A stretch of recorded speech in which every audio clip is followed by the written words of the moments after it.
الحمد لله رب العالمين صلى الله وسلم وبارك على نبينا محمد وآله وصحبه أجمعين. أما بعد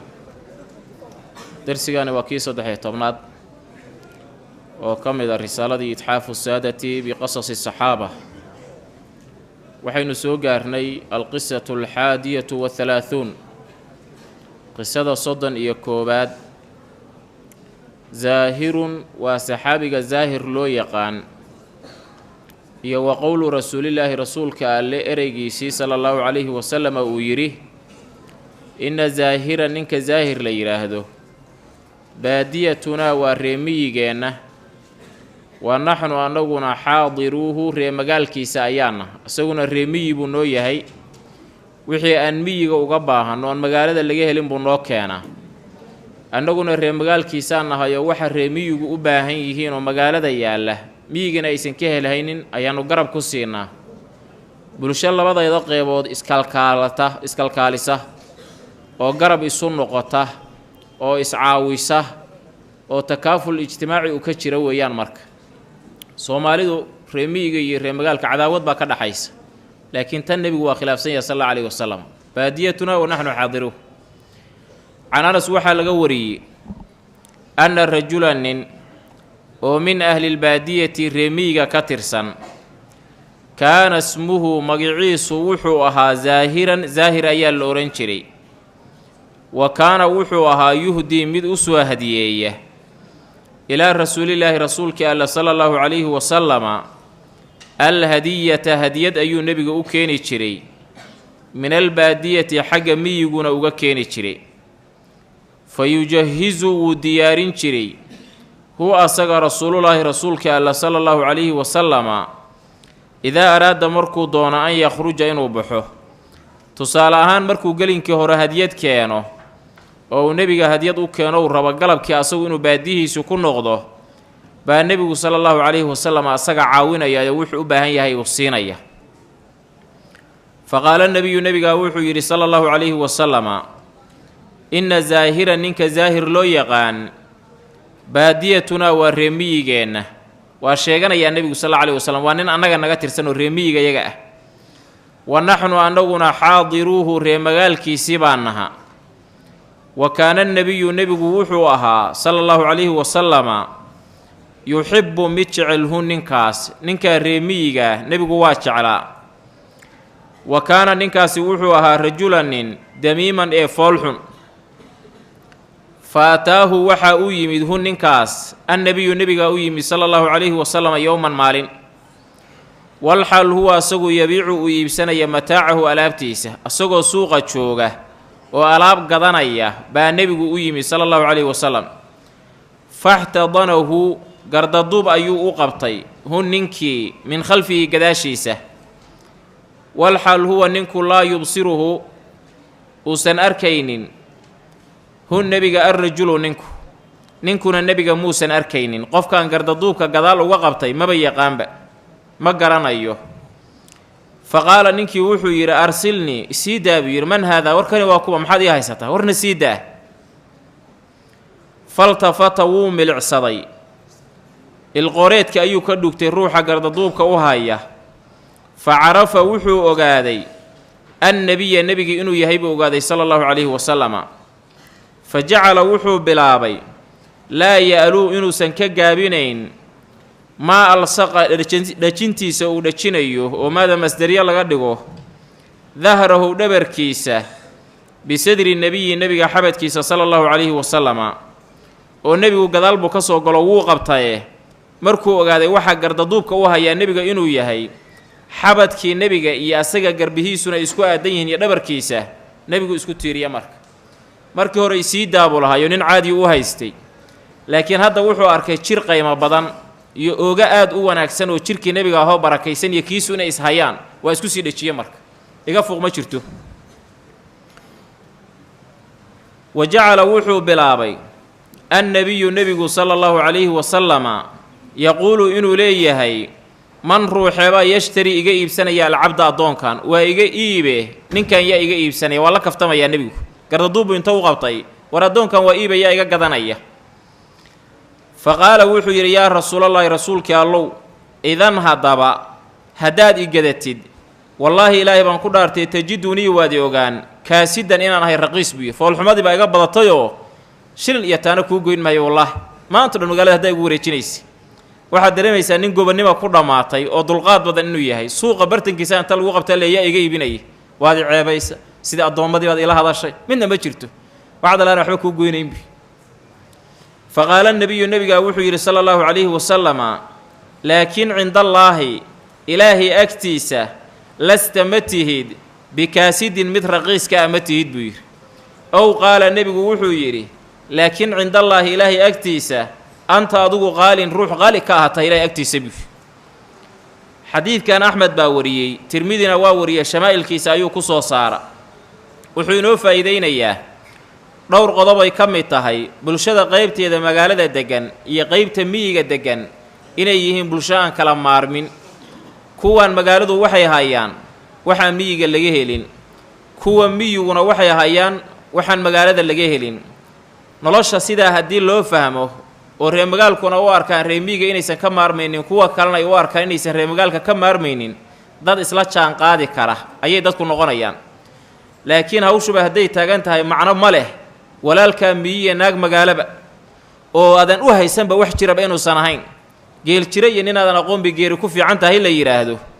isu soo dhowaan maysaanoo asna waa kaa fogaanaya adna waad ka fogta cadaawadda soomaalida reer miyiga reer magaalka dhex taallana waxaa unbaa keenaya wax la mid ah qodobka labaad oo xadiidku ina tusinayo saxaabigaanu inuu ahaa nin wanaagsan nebiguna uu jeclaa ayuu xadiidku ina tusinayaa sala allahu calayhi wasalam inuu reemiyi ahaa hadiyadna keeni jiray nebigu kuma jeclayn inuu foolxun yahay oo foolxumadiisa uu ku soo kabayana nebigu kuma jeclayn sal alla alayhi wasalam waxa uu ku jeclaaday buu qabaayoo awliyaa uraxmaan buu ku jira allah raxmaanka awliyadiisa isagoo reemiyi ah oo wanaagsan oo diinta ilaahay ku fiican oo maxabada nebigu ay ka keenayso markastuu magaalada aadaya nebi maxamed inuu hadiyad u keena sal alla alayhi wasalam daacada qalbigiisa ku jirta iyo jawaarixiisuu nebigu ku jeclaada wuxuu xadiidku inoo faa'iideeyey mar haddaad ilaahay agtiisa qaymo ka leedahay bilicdaada iyo bidhaantaada iyo foolxumadaada waxba soo kordhin mayso waxay kala tegaysaan lama arko sideedana waxaad ogaataa waxaa jira basharka awooddooda ka baxsanoo hadday leeyihiinna aysan ajar ku helin hadday ka maqan yihiinna aysan cadaab ku mudan waa midda nebigeennu uu sheegay xadiidkii abi hurayra in allaha laa yanduru ilaa suwarikum walaa ilaa ajsaadikum ilaahay ma fiiriyo suurooyinkiinu ma cad yahay ma madow yahay ma maariinba ma midab kalu leeyaho guduudan yahay ilaahay ma fiiriyo sabab midabka aad leedahay awood aad leedahay kumaadan keensan soo saas maa waxaadan awooddaada ku keensanna ammaan kuma mudnid kuma ammaanid haddaad hadda caddahay caddaanta kuma ammaanid hebel waa nin fiican oo ahlujanna maxaa dhacay waa cadyaha la odhan maayo haddaad fool xun tahayna ma cambaaraysnidoo la odhan maayo kaas waa ahlu naar sababtoo foolxumadiibu ka batay sababtu waxa weeye labadooda midna maadan samayn waxaa la mid a xagga jasadka haddaad dheer tahay dadka wax ma dheerid haddaad gaaban tahayna dadka inaad ka lidi tahay isu haysan haddaad buuran tahay oo 10 nin la-ag tahay iyo naxiif caatiyo weyda haddaad tahay oo jidka ku kufaya ayaduna waxa weeye waa wax basharka awooddooda ka baxsanoo midna kuma ammaana dheerarka iyo buurrida midna caatada iyo gaabnida kuma caybaysna sababtoo ah awooddooda waa ka baxsan taha ajarna laguma helo cadaabna laguma galo walaakin yanduru ilaa quluubikum wa acmaalikum ilaahay dadka laba meelood buu ka fiiriyaa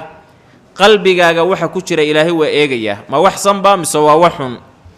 jawaarixda iyo xubnaha waxaad ka samaysid oo indhaha ka fiirisid carabka kaga hadashid gacmahana aad ka samaysid lugahana uga lugaysid ilaahay ayadana wuu qaymaynoo wanaag hadday yihiinna abaalkeedaad leedahay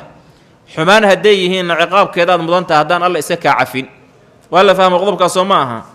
sida awgeed baad dareemaysaa maca damaamatihi isagoo fool xun inuu nebigu leeyahay sal alla alayhi wasalam leeyahay nebi maxamed baa jeclaa waana inagii soo ogaanay munaasabadu waxa weeye inaad ku dadaashid ilaahay agtiisa maxaad ka tahay laakiin inaad ku dadaashid dadka agtooda maxaad ka tahay waxba soo kordhin mayso waxaa laga yaabaa inay dadku ku buunbuuniyaan hebel waa saas waa nin fiican laakiin ilaahay agtiisa aadan janaaxa bacuudatin ka dhammayn kaneeco garabkeed marka nebigaa ninkan jeclaa sala allahu calayhi wasalam wuxuu xadiidku inoo faa'iideeyoon ka qaadanaynaa in la kaftamo oo nebigu sala allahu calayhi wasalam saxaabaduu la kaftami jiray kaftanka nebi moxamed uu saxaabigan la kaftamay qowl ahaan wuu la kaftamayo nin xor ahoo badeecadiisii magaalo ka gadanaya buu nebigu qowl ahaan kaftana wuxuu ku leeyahay yaa addoonkan iga iibsanaya asagaaba badeeco gadaye laftirkiisaa la iyaa iibinaya waa qowl kaftan ah ficil ahaanna nebigu waa la kaftamayoo gardaduub buu u qabta ninkii oon arkaynin ayaduna waa ficil ahaan dhaqankaasna nebigu waa lahaa sala allahu calayhi wasalam inuu saxaabada la kaftamo laakiin wax saxa waxaan ahayn kuma kaftami jirin oo hadda markuu leeyahay addoonkan waa addoon ilaahaye nin dad addoon waa ma aha waa run markuu leeyahay yaa iga iibsanaya culammada qaar bay waxay yidhaahdeen maadaamuu magaalada yimid ree magaalla uusan ahayna miyiga ka yimid yaa iga iibsanaya waxa way oryaa qaadayo karaamaynayo gurigiisa geynayo maanta wax u loogaya marka dhab buu nebigu ku kaftami jiray sal alla alayhi wasalam islaam waa yeelaa inta uu timid bay tihi ii ducee ilaahay jannada inuu igeliyo jannada ilaahay habruhu ma galaan buu ku yihi nebigu sal alla alayhi wasalam aad bay u qaracantay way cararta weliba hala soo celiye buu markay timid buu wuxuu ku yidhi waa saan kuu sheegayo jannada ilaahay habari ma gasho adoo dhallinyaraha lagu geynayaayo innaa ansha'naahunna inshaa'an fa jacalnaahunna abkaaran curuban atraaba dhallinyara lagaa dhigayaayo waa lagu amaamudayaaye ha u qaadanin adoo sidaana janno inaad gelaysa mid baa u yimid oo ku yidhi nebi moxamedow gaadiid baan rabaaye neef isaar markaasuu yidhi ilmo ay hali dhashay ayaan ku saarayaa markaasuu yidhi ilmo yar ima qaadi karaa aniga isuu yidhi oo geeloo dhan yaa dhalabiiso halima dhashay bi kan waaweynoo xataa la fuulo waa ilma hali dhashay bi intiinan caawa carruur hooyo iyo aabbooda dhashaynuna marka dib laynoo raaco da-deennuba ha weynaatee marka nebigu qaabkaasi u kaftami jira sala allahu calayhi waalihi wasalama wuxuu xadiidku inoo faa'iideynayaa shahaado nebi moxamed wuxuu siiyey ninkan ah ilaahay agtiisa inuu qaali ka yahay ilaahay agtiisa inuusan raqiis ka ahayn iyo qof qayma xun midna nebi moxamed baa tiin baraha siiyey sala allahu calayhi wasalam maca uu reemiyi yahay waxaa dhici karta adoo ree magaalah oo safka hore ku jira oo cibaadaysta inay ilaahay kaaga dhowaansho badan yihiin kuwa miyigaa xoolahooda ku raacda ha kadsoomin marka alqisatu athaaniyatu wahalaahuun qisada 32 mowtu camar ibni alcaas saxaabiga camar ibni alcaas loo yaqaan geeridiisii weeye radiallaahu canhu wuxuu ku jiraa ragga loo yaqaano duhaatulcarab nimanka carbeed ragga aadka waxa weeye geesinimada iyo aftahanimada iyo dagaal hadday noqoto makriga ragga la makro aad buu caan ugu ahaa can ibni shimaasata waxaa laga wariyey almuhri qaala wuxuu yidhi xadarnaa waan soo xaadirnay camar ibna alcaasin camarkii ina caas ahaa ayaan u nimid buu yidhi walxaal huwa isaguna fii siyaaqati lmowti xaalad geeriyeed uu ku sugan yahay siyaaq siinku waa hoos dhigan yahay marka siyaaqatulmowti waxaa weeye waa xaala xuduuri lmowt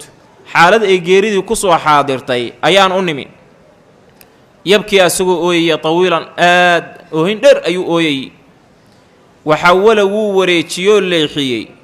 wajhahu wejigiisa ilaljidaari derbiguu usii jeenso annagiina waa naga jeensada fa jacala wuxuu bilaabay ibnuhu inankiisu wiilkiisii cabdulaahi ahaa yaquulu inuu leeyahay yaa abataah aabbow amaa basharaka miyuusan kuu bishaarayn rasuulullaahi rasuulkii alla sala allahu calayhi wasalama bikadaa miyuuna sidaa kugu bishaarayn amaa basharaka miyuusan kuugu bishaarayn rasuulullaahi rasuulkii alla sala allahu calayhi wasalama bikadaa saas qaala wuxuu yidhi fa aqbala wuu soo jeestay biwejhi wejigiisuu nala soo qaabilo markaasuu na soo fiiriyey fa qaala wuxuu yidhi camar ibnu caas inna afdala maa shay kan ugu fadliga badan oo nuciddu aan tirsanayno shahaadatu an laa ilaaha macbuud gar iyo xaq lagu caabudaa inuusan jirin oo la qiro weeye ila allaahu alla maahane wa anna muxameda nebi muxamedna rasuulullaahi ilaahay rasuulkiisi inuu yahay in la qiroo laga markhaati kaco weeye camal ruux bani aadami uu sameeyo oo aan kaga raja badnahay inuu ilaahay wax igu siiyo wanaag ah oo iga fadli badan ma jira buu yidhi towxiidka laa ilaaha illa allahu muxamedun rasuulullaahi waxa ugu weyn oo aan tirsanaya waa kaas buu yidhi insha allahu saasuu ku dhintay wiilkiisuna saxaabi buu ahaa aabbaha asaga dhalay oo caas ibnu waa'il gaal rasuulka iyo saxaabadaba dhibay buu ahaa laakiin asagu saxaabi buu ahaa weliba caas ibnu waa'il waa soo marna meelaan ku soo marray yaa garanaya kitaabkan dhexdiisa caas ibnu waa'il inaad sheegtaan maaha galabta casharku socon maayo ha hawl galab walba dhan kaliya ka socota yaa بارك الله فيك مقعه يا عبد الرحمن واصح عمر بن الخطاب markuu islaamay oo quraysh ay dagaalka ku qaado la dagaalantay ninkii ka dhiciyay soo garan maysa oo yiri war ruux diintiisa asagu ku qancay maxaad ula dagaalamaysaa haduu diinta qaato midda kale waa nin reer bani cadiye xageebaad ka gali doontaan soo garan maysa ninkii sidaa yiri baa Umar kaan dhalay Caas ibn Waa'il caaskii Umar sidaa u difaacay gaalnimo ku dhinta laakiin wiilkiisa saxaabi ah ku awowaha u ahaana saxaabi uu noqday inni anugu Umar ibn Caas baa hadlaya qad kuntu waxaanaha ala atbaaqin ala ahwaalin xaalada mid ku sugan atbaaq wa al ahwaal dabaqan an dabaqin soo quraanku ma darag al atbaaq wa al ahwaal kuntu waxaanaha ala atbaaqin xaalada mid ku sugan 3 marxaladood baan soo maray bal saddexda iga dhageysta bi tii koobaad waxa weeye laqad ra'aytuni waan is arkay aniga Umar ah wal hal ma ahadun qof ashadda min la daraasho badan yahay uu sanahayn buqdan xagga nicaybka li rasuulillahi rasuulki allah nibcahi sallallahu alayhi wa sallam minni xaggayga xaalad waxa ay soo martay buu yiri ruux bani aadam ah nabi maxamed aan ugu nibcaabi sallallahu alayhi wa sallam wala ahabba min laga jacayl badan yahayna ma jirin ilayya xaggayga an akuuna inaan ahaado qad istamkantu mid makansado gacanta ku dhigay minhu muhammad oo faqataltuha an dilabi waqti waxa ay soo martay buu yiri aan aad u raadin jiray inaan nabi maxamed dilabi sallallahu alayhi wasallam wax ficilo aan sameeyana aan ugu jeclaa inuu nabi maxamed gacantayda ku baxabi oo anugu aan dilo oo aan sharaf ka raadin jiray falaw mittu haddaan dhiman lahaa mittu iyo muttu labada waa la akhrin karaa calaa tilka taas al xaali ee xaaladda ah anoo nebi moxamed saa u nicib dhiiggiisana raadinaya haddaan dhiman lahaa la kuntu waxaan ahaan lahaa bi min ahli naari ahlu naarka mid ka tirsan falamaa goortii jacala uu yeelay allaahu alle alislaama islaamka fii qalbii qalbigay dhexdiisa ataytu waan u imid annabiya nebiga sala allahu calayhi wasalama faqultu waxaan ku idhi ubsud kala bixi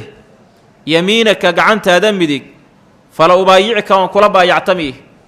baycaan rabaa inaan kula galee gacanta ii dhiib baan ku yidhi nebi maxamedow midigta ah baari buu ahaa nebigeennu sala allahu calayhi wasalam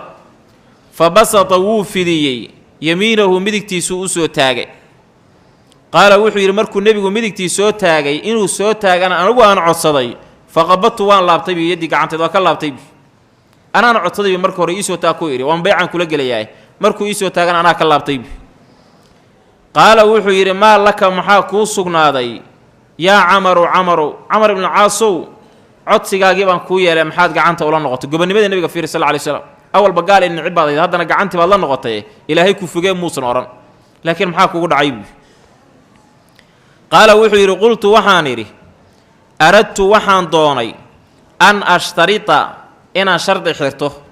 gacantaydu gacan iska taaga maaha waa gacan shuruud wadata marka gacantan shuruud baan u rabaa shuruudda haddii la oofiyaan soo taagaya qaala nebigu wuxuu yidhi sala allahu calayhi wasalam tashtaritu ma shardisanaysaa bimaada maxay macnaha bimaada tashtarit maxaa shardisanaysaa oo ba'da zaa'ida laga dhigo qultu waxaan idhi an yugfara in la ii dhaafa lii aniga intaa bas baa ii shardiyay shardiga ii xiran waxaa weeye in ilaahay uu dembigayga dhaafo dunuub badan baan soo galay cuqdad badan baan kuu qabay dhiiggaagaan aad u raadin jiray dhibaatadaadaan jeclaa shardigaygu waxa weeye ilaahay wixii dunuubaha inuu iga hoobiyo sidaasaana bayco kugula gelaya kuna islaamaya qaala nebigu wuxuu yidhi sala allahu calayhi wasalama amaa calimta miyaadan ogeyn anna alislaama islaamku yahdimu inuu burburiyo maa wixii kaana ahaa qablahu hortiisa oo dunuub ah markaad islaamtay islaamkaa tirtiraya wa anna alhijrata hijradana tahdimu way burburisaayoo tirtirtaa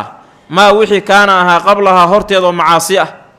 wa anna alxaja xajkuna yahdimu inuu burburiyo maa wixii kaana ahaa qablahu xajkaa ka hor oo dunuub ahayoo aad samaysay intuba inay burburiyaan miyaadan ka warqabin macnaheedu waxaa weeye islaamnimadaan aad islaamtay ayadaaba dembi dhaaf ah xaaladdaasi xaaladdii koowaad oo wiilkaygu aan soo maray bay ahayd buu yidhi wamaa kaana ma ahayn xaaladda labaadna maxay ahayd inuu nebiga shuruuddaa la galay sala allahu alay waslm nebiguna u sheegay xaaladda saddexaad wamaa kaana ma ahayn axadun qof axabba mid looga kalgacayl badan yahay ilaya xaggayga min rasuulillaahi rasuulka alla sala allahu calayhi wasalam quluubta ilaahay baa gedgediya ninkii shalay nibcaa nebi moxamed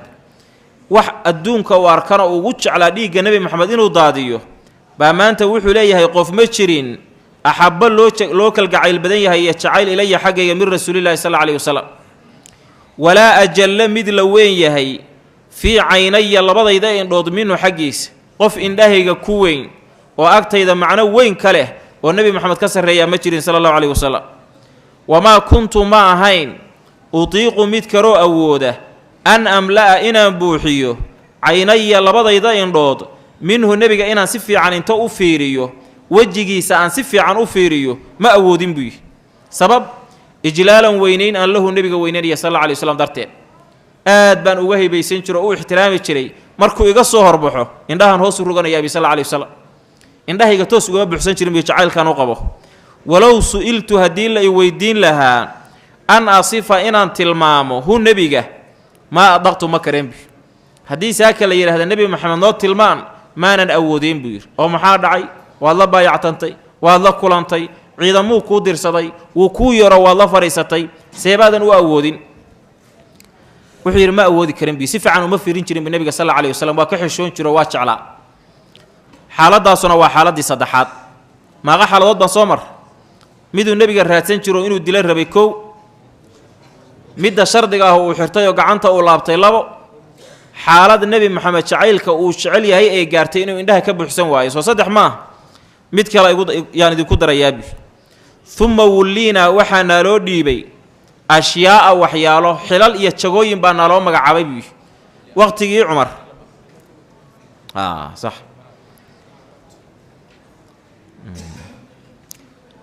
liannii anigu buyo lam akun ma ahayn amla-u mid buuxiya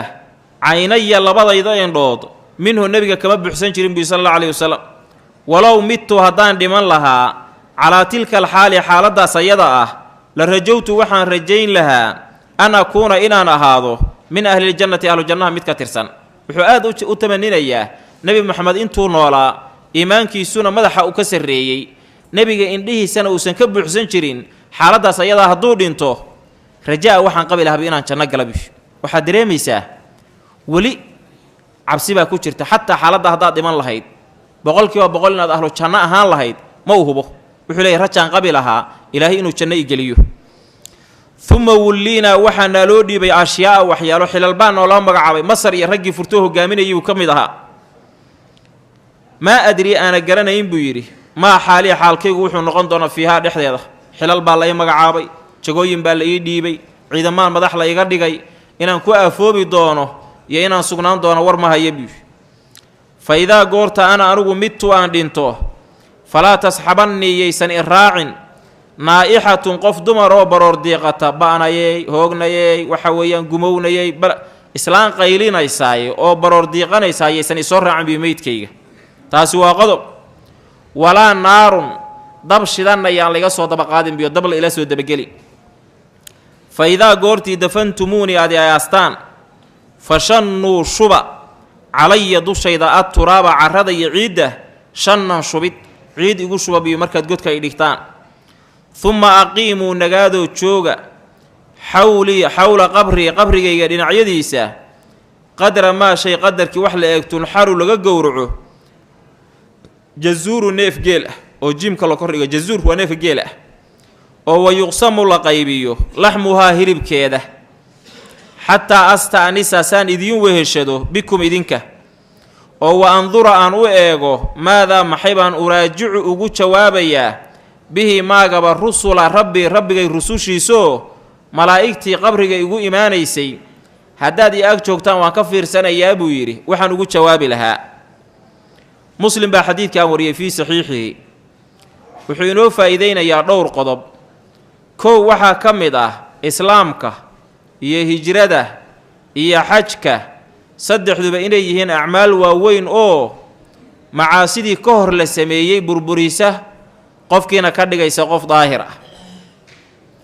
marka lagu leeyahay islaamku wixii ka horreeyuu buriyaa baabi'inayaa xajka iyo laga hadlahayo iyo hijrada waa wixii adiga ilaahay idiin dhexeeyey wixii xuquuq aadama ah dadka haddaad inta dhacdi soo xajidid xajku adiga alla wixii idiin dhexeeyuu kaa dhaafiye ilaahay kaaga dhaafayaaye xuquuqda aadana sidii baa lagugu leeyahay haddii aad dadka laysid ama dadka aad xamato wax ka sheegtid ama xoolahooda xaqdarra aad ku cuntid oo aad hijrootid hijra kaa dhaafi mayso waa xaq aadame istixlaal bay u baahan tahay iyo cafis iyo inaad waxooda u codaysid xadiidku wuxuu kaloo ina tusinayaa qofka geeridu ay ku timid oo xanuunsan qofka asagaa maskaxda iyo maanka in loo dhiso loo bishaareeyo lagu abuuray inuu ilaahay wax wanaagsan ka malaysto aayaadka jannada iyo axaadiista jannada la xasuusiyo hadduu acmaal wanaagsan samayn jiray la yidhahda saasaa samayn jirtay masaajidaad ku tukan jirtay masaajidaad wax ka dhisi jirtay khayrkaad qaban jirtay insha allahu rajo fiican baan kuwa qabnaa ha quusaninoo ha maskaxdaa loo dhisaa laakiin haddaad bajiso u caga juglaysid walla indhaha saa ka siinaysaan kuu jeedaa qof cadaab arkaad u ag tahay badbaadi maysi haddaad ku tidhaahdid adaaba qofkii khaatumansee ku wadaba marka lama lugooyo dadka aabbihiisuu ku leeyahay cabdulaahi u fiirso amaa basharaka rasuululahi bikada miyaan rasuulku saa kugu bishaarayn nebi maxamed baa wuxuu ku sheegay inuu yahay ruux saalixoo suuban oo wanaagsan marka wixii nebigu uu ku sheegoo wanaagsanaa ayuu xasuusiyey wuxuu xadiidku ina tusinayaa saxaabada nebi maxamed waxay ku dul sugnaayeenoo ah tacdiimin ay weyneeyeen nebi maxamed oo qadariyaan sala allahu calayhi wasalam ilaa uu yidhi ma awoodin inaan nebi maxamed tilmaamo indhahana kama buuxsan jirin sala allahu calayhi wasalama xadiidku wuxuu kaloo inoo faa'iideynayaa oon ka qaadanaynaa saxaabigu wuxuu ka dardaarmay laba qodob oo muhim ah meydkayga iyo janaasadayda qof dumaroo baroor diiqataayaysan iraacin buy maxaa keenay xadiid waxaa jira axmed iyo bayhaqi iyo kayrba i wariyeen iyo abu daawuud oo nebigu uu leeyahay sala allahu calayhi wasalama laa tutbacu ljanaasatu janaasada lalama raaco sawt iyo naar midna sawtku marka waa maxay waa qaylo meydkii baa la wadaa dad baa ka daba baroor diiqanayo qaylinaya ba'nayeey waa wareey hoognayey halna ogaada hadday geeri ku gasho inaad ilmaysid lama diidana nebigeennaa sameeyey sal alla alayhi wasalam inaad ka murugoto ka xanuunsatidna lama diidana baroordiiqdu waxaa weeye geeridan kugu dhacday waa qado iyo qadar ilaahay iyo ajal qofkaan uu lahaaye inaad ayadii ka carootid ba'nayeey oo aad kaba xumaatidba qofkaan usuu dhintay waxa ilaahay caragelinayana aad ku hadashay sidaa awgeed baa nebigu yidhi qalbigu waa murugoonayaa ishuna waa ilmaynaysaa walaa naquulu ilaa maa yurdii rabbana rabbigeen wax raalligeliya maahana wax kalena ku hadli mayna sal alla alayhi wasalam markuu wiilkiisu dhintay baroordiiqda marka saasaan loo ogolayn qodobka labaadoo yaan dabla ila soo raacinaa xadiidkaasaa laga cuskanayaa ee culummada qaar ay saxiixiyeenoo waxaa weeye dee dab yaan la ila soo raacin maxaa dabka loo diiday dhowr qodobba meydkii dhintay in dab lala raaco waa loo diidan yahay qodobka koowaad waa dhaqan jaahili ah oo islaamnimada ka hor carabi ay samayn jirtay meydka ay wadaan dab inay ku daba qaadaan ma la fahma dhaqankooda waa inaan khilaafno islaam baynu nahay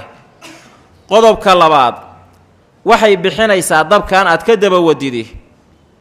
rajo xumay muujinaysaa qof aan qabri u wadnoon ilaahay rajo uga rajaynayno baa dab ka daba wadda iyo cadaab marka macnaheedu waxa weye ilaahu dabka ku gubayba u eg tahayba hawshaa ayana waa inaan sidaa la samayne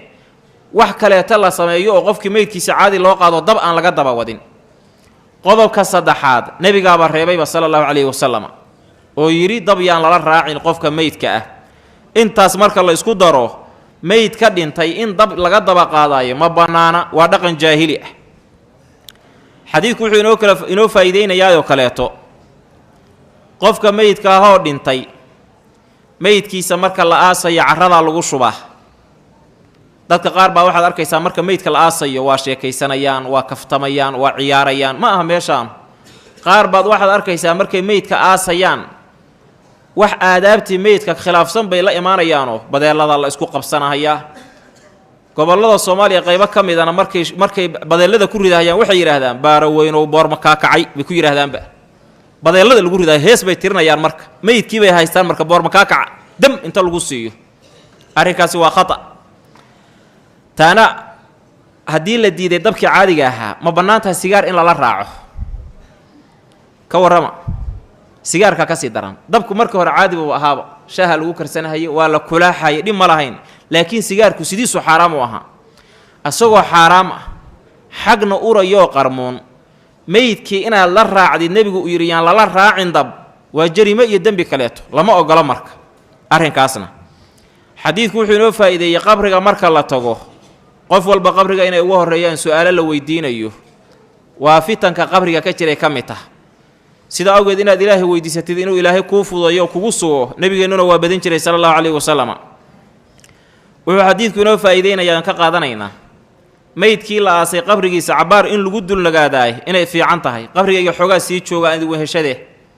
waxaan u tari karnaa lama arko keliya waa u ducayn karnaa codkeenna wuu maqlayaa asaga meydkaan aasnay laakiin asagu kiisa inama maqashiin karo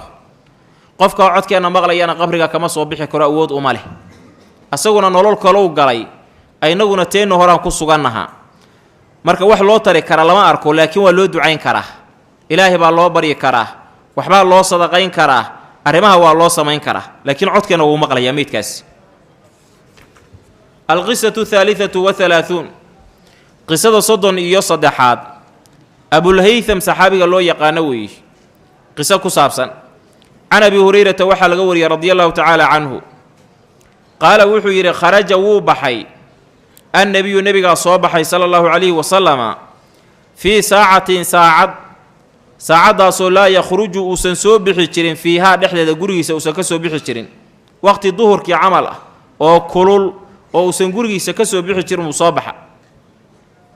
oo bacda duhur ah walaa yalqaahu uusan la kulmi jirin fiihaa saacadda dhexdeeda axadun qofnaba waqti uu gurigiisa joogaan aysan cidna la kulmi jirin ayuu soo baxa fa ataahu nebiga waxaa u yimid abuubakrin abuubakar baa u yimid fa qaala nebigu wuxuu yidhi maa maxay baa jaa'a ku keenay bika adiga ya abaabakrin abuubakarow maxaad raadinaysaayoo ku keenay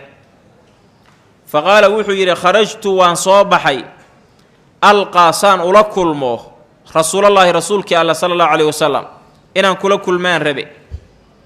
oo wa andura aan u fiiriyo fii wajhihi rasuulka wejigiisa sala allahu calayhi wasalama iyo wa tasliima salaamid calayhi nebiga dushiisa la salaamo 3 qodob baa nebi maxamed uu la socday buu yidhi marka koowaad kulankaagaan aad u xiisaynayaayoon rabe marka labaadna wejigaaga indhaha inaan ku nuurtoo ku arkaan rabe marka saddexaadna inaan ku salaamaan rabayoo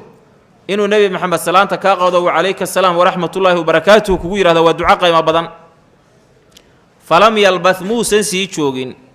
an jaa'a inuu yimid cumar isla markiiba cumar baa haddana yimid fa qaala nebigu wuxuu yidhi maa maxay baa jaa'a ku keenay bika adiga yaa cumaru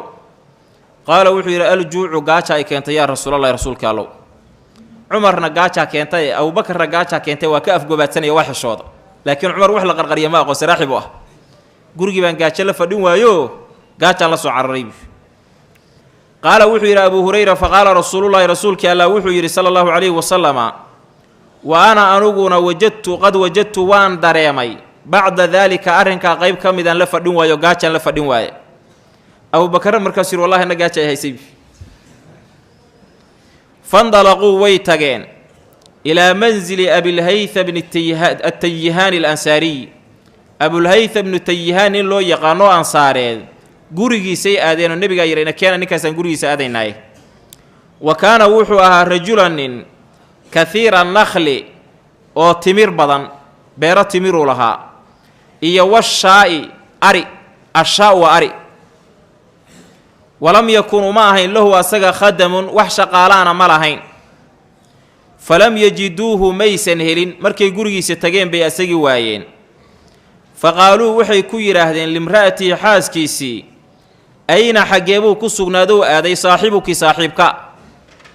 halkaa waxaad ka dareemaysaa ninku xaaska uu qabo saaxiibtii waa la odhan karaa ayaduna saaxiibkii waa odhan kartaa soomaalidu saaxiibtinimada barnaamij kale u yaqaanaa hebel iyo hebel baa saaxiibaha hadday maqlaan dhaqan kale meesha sawiranayaan laakiin nebigu wuxuu leeyahay saaxiibkaame ayaga laftirkooda waxaa laga yaabaa inay u arkaanba wax si u qaabdaranba ninkaygaa saaxiibkiisa iyo saaxiibtii hadduu ninku yidhaahdo wax si kalaha loo arkahaya fa qaalat waxay tidhi indalaqa wuu tegey yastacdibu xaaluu noo dalbaya lanaa annaga almaa biyo macaan isticdaab cadbiga shayga macaan baa loo yaqaanaa marka waa talabulmaa alcadb biyo macaan buu noo dalbay oo noo raadiyey inuu ninku reerkiisa u khidmeeyo oo biyaha u raadiyo oo juuska u keeno oo wuxuu helaya u khidmeeyana xusnul cishray ka mid tahay waa kan saxaabigu uu samaynayo. falam yalbathuu maba iisan sii joogin nebiga iyo cumar iyo abubakar an jaa'a inuu yimid abulhaytham, ninkii abulhaytham ahba isla markiiba yimid. wuxuu la yimid biqirbatin sibraar yazcubuhaa uu la kacaa kufayo, sibraar buuxa oo uu la kacaa kufayo ayuu la yimid, culays ku haya. fa wadacahaa wuu dhigay markuu nebi moxamed arkay sala allahu calayhi wasalam. uma jaa'a wuu yimid yaltasimu xaaluu isku dhadhajinayo annabiya nebiga sala allahu calayhi wasalama, wa yufdiihi uu ku furanaya biabiihi aabbihii iyo wa ummihi hooyadii uu leeyahay aabbaha iyo hooyadii aan ku dhaafsado. uma ndalaqa wuu la tegey bihim nebigii abubakar iyo cumar ayuu la tegey saxaabigii ilaa xadiiqatihi beertiisii ayuu la aaday iyo xadiiqadiisii. fa basata wuxuu u goglay lahum ayaga bisaatan shumac ayuu u goglay, isla markiiba gogol buu u dhiga. waa nin ku habboon sida wax loo martiqaado. aroosyada isliyo kale ma aha dadka inta 7 sac kaarar la siiyo 9 sac qadal loogu yeerahayo. kuwaas marar badan waxaan is iraahdaa kuwaan kuwii shareecadu tiri hal ajiba ma ah. kaar baa dadka loo qaybin, odayaal bay kaarar siinayaan, dad shaqaysto waxa weeyaan business ay siinayaan kaarar. markaasaa waxaa ku qoran wax been ah. 7 duhurnimo nagala soo qaybga sidii loo fadhiyo oo loo silcsan yahay oo loo rafaadsan yahay baa 9 saac waxa laga yaabaa mararka qaarkood arooskii furfuritaankiisa inuu bilowdo. haye sheekhu ayda quraan inoogu furfur, dhaqankii baan ilaalinayo waxa la doono 10 saacna la qadeeyo. waxaas ma aha martiqaad, waa dulmi dadka la dulminayo lagu xadgudbahayo weeye. sida ninkan oo kale waxa la rabaa markii martidu ku timaado gogasho u fido oo wax u bilo oo dadka isu xilqaan, sidaasaa la rabaa. طيب ثم ndalaqa wuu tegey ilaa nakhlatin geed timira xaggeed buu aaday, maadaamuu geedo badan oo timira lahaa mid ka mid ah. fa jaa'a wuxuu la yimid biqinwin rucub, laan timir oo afkana timiri ka laalaado ayuu gadaasha soo qabsadoo soo laalaadiyey.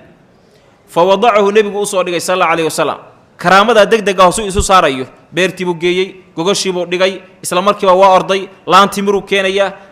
weli waa sii socotaa hawshii martigelintii. faqaala nebiyu nebigaa wuxuu yidhi sala allahu calayhi wasalama afalaa tanaqayta, maxaad noogu soo kala saari weyday lanaa annaga min rutabihi, timirta teeda qoyan iyo tan kale maxaad u soo kala saari weyday laantaan timirta saarani qaybna waa qoyan tahay qaybna waa bislaatay. faqaala wuxuu yidhi yaa rasuulallaahi rasuulkii allow, innii anugu aradtu waxaan doonay an takhtaaruu idinku inaad kala doorataan, aw qaala wuxuu yidhi takhayaruu inaad ka doorataan min rutabihi kiisa qoyan iyo wa busarihi kiisa yacyacoodka ah inaad kala doorataan baan rabaabi. oo waxaa laga yaabaa ragga qaarkood inay rabeen timir aan aad u bislaanin, qaarkoodna ay rabeen mid qoyan, qaarkoodna nooc kale ay rabeen. kullina laanta waa ku wada yaalaane, nin walba noocuu raba inuu ka cunaan ku talagalaybi.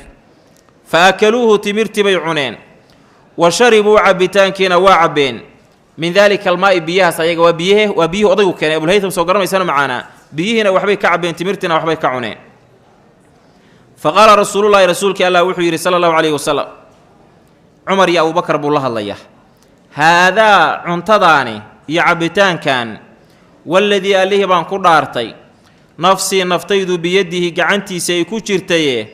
min annaciimi barwaaqooyinkii bay ka tirsan yihiin alladii kaasoo tus'aluuna la idin weydiin doono canhu xaggiisa yowma alqiyaamati maalinka qiyaame.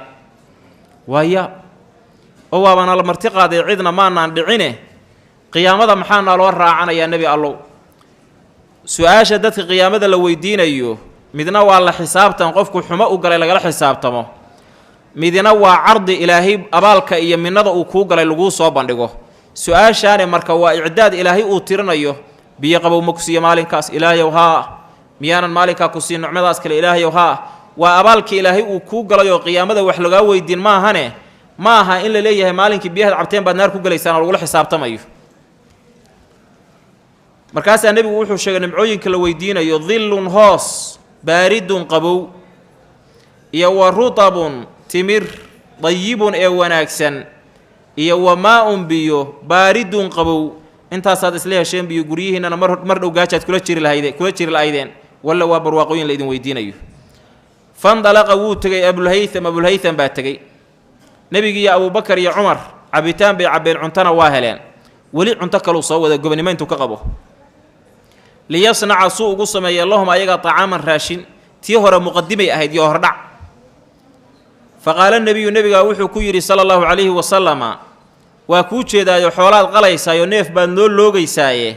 laa tadbaxanna ha gowricin daata darrin mid caano u saaxiiba neef dararsan oo irmaanoy reer ku intifaacsanayaan ha noo gowricin bi waxar dhaylaa iyo wanan yar yar iyo wax yar uu noo soo qalbi laakiin neef reer ku intifaacsanayo nafcigiisu mutacaddi yahay maya qaala wuxuu yidhi fadabaxa wuxuu u soo gowracay lahum ayaga canaaqan waxar yaroo dhayla ah aw jadyan ama orgi yar ah fa ataahum wuu ula yimid bihaa ayadii waxartii fa akaluu way cuneen fa qaala nebiyu nebigaa wuxuu yidhi sala allahu calayhi wasalam soo ninkaani si wanaagsan nebiga ooma marti qaadin nebigaa wuxuu rabaa inuu u abaalgudo nebigaa wuxuu ku yidhi hal laka ma kuu sugnaaday khaadimun wax kuu shaqeeyooo khidmeeya maadaama beertiina shaqo u baahan tahay ari badanna aad leedahay qaala wuxuu yidhi laa maya isagaa beerta ka shaqeeya ariga asagaa ka shaqeeya reerkii asagaad arkayso biyaha macaan usoo daldalahayey waxaa weeye romantis la sheegi jiray oo jacaylka ninkanoo kale weeyaan wax beenbeena maanta la isu sheegaa ninkaanaa bahasha ka dhabeeyey marka qaala wuxuu yidhi fa idaa ataanaa markuu noo yimaado sabyun maxaabiis ciidamo jihaad ku maqan baa jire markii maxaabiisnaa loo keeno fa'tinaa noo imoobi markaana soo gaar fa utiya nebiyu nebigaa waxaa loo keenay sala allahu calayhi wasalama bira'sayni laba ruux ra'si maanta laba ruux baa loola jeedaa laysa macahumaa la jirankoodana uusan ahayn haalidun mid saddexaad fa ataa waxaa u yimid hu nebiga abulhaytham ayaa u yimid muxuu doonayaa nebigaa ballamiye ballan buu ku socdaa markaad maqasho inay wax noo yimaadeen noo imow fa qaala nebiyu nebigaa wuxuu yidhi xawaalada hadduu qofku yidhahdo waxbaan kuu soo dhigi oo aad sii istaagtay dhib ma leh bishu markay dhammaatay isoo wac haddaad wacto tiri war lacagtaa tiri waa kuu soo dirahayaa meeday dhib ma leh waa tan ah fa qaala nebiyu nebigaa wuxuu yidhi sala allahu calayhi wasalama ikhtar kala dooro minhumaa labadan addoon kala doora biyu xaggooda fa qaala wuxuu yidhi yaa nebiyallaahi nebiga allow ikhtar ii door biili adigu ii door muxuu ku doortay wuxuu og yahaa ikhtiyaarkiisa iyo ka nebi maxamed baa fiican sal alla alayhi wasalam marka nin caaqil ah oo wax garanaya weeye ninkaasi ogow fa qaala nebiyu nebigaa wuxuu yidhi sala allahu calayhi wasalama ina almustashaara qofka lala tashadayu mu'tamanun waa la aaminay qofka maskaxdiisa iyo maankiisa kula wadaagay oo tala kuugu yimid maalan wuxuu ku yidhi dukaankaasaan nin rabnaa inaan wada furanno ninkuna waa hebel wax ku darsaan kuuga imid inaad igala tali sida nin wax lagu darsan kara ma yahay hebelkaan la sheegayaba hadduu walaalkaa yahay in la soo kabana aad u baahan tahay nin xun inuu yahay inaad ogtaad ku tirahdid hebel nin fiican weeye boqorka magaalada weeye ku tiraahdid khaayan baata ninkaa waa khayaanta hadduu ku yidhahdo qoyskaasaan rabaa inaan la xidido oo dana iga soo gashay nin dadka iyo dhaqanka yaqaana waa tahay ree hebel xididka see ku yihiin ree hebelkaana habra wadaagaad tihiin oo tidhahda lama helo ayagoo kale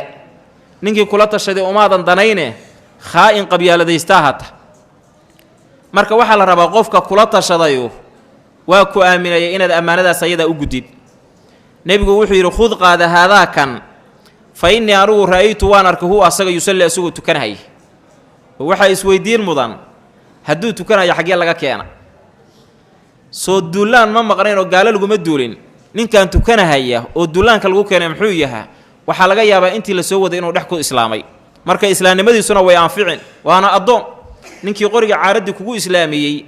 iyo adigoo hadda islaamay waxaa xaqnimo badan in la ilaaliyo kii dagaalka kuu galo kusoo qabtay marka addoon weeye laakiin waa islaama halkaa waxaad dareemaysaa akhyaarnimada dadka meelaha laga fiiriyo haddaad rabti inaad wax ku darsatid inaad shaqo siisid meelaha laga fiiriya waxaa ka mid a inuu tukado war ma tukadaa haa ii keena shaqan siinaya hadduu tukado alla ku xihan yahay war ma tukadaa maya idhaafiya mar hadduusa tukan shaqo siin maayo si aan shaqo loo waayan marka waa in la wada tukado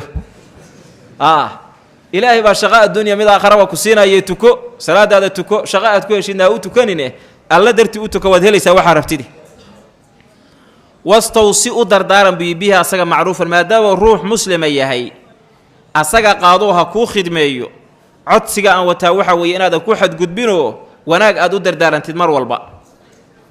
fandalaqa wuu la tegay abulhaytham baa addoonkii la tegey ila imra'atihi xaaskiisiibuu ula tegey fa akhbarahaa wuxuu u sheegay biqowli rasuulillaahi rasuulka alle hadalkiisa sala allahu calayhi wasalam rasuulka alle ninkan muxuu ka yidhi kow waa tukadaa labana wuxuu yidhi ninkaa khayr u dardaarma soo saas ma ahayn ninkaana nebigu isoo siiyey khayr u dardaarmana waa inugu yidhi waa tukadaana nebigu waa inoo sheega gabar cajiib badan bay ahayd oo faqaalat waxay tidhi imra'atu xaaskiisii maa anta adugu bibaaliqin mid gaarayoo samayn kara ma tihid